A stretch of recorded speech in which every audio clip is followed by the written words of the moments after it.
في الندوة الصحفية قبل الماتش ديال المغرب وفرنسا غدا ان شاء الله مع تسعود، الصحافة سولو مدرب ديال فرنسا ديشام، سولو على الماتش ديال المغرب وسقسوه تاع الماتش ديال المغرب وفرنسا في 2022.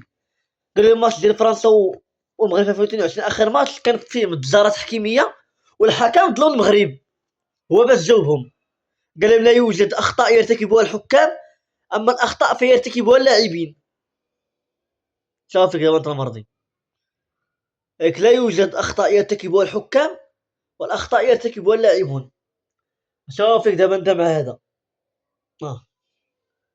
لا يوجد اخطاء يرتكبها اللاعبون، اخطاء يرتكبها اللاعبون.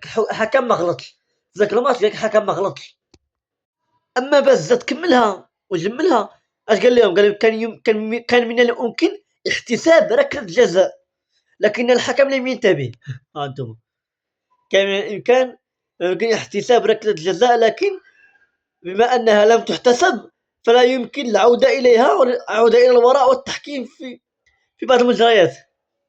قال لك كان من الممكن يصفر بيانتي، ولكن من هي من الماضي يمكن ترجعوا ليها.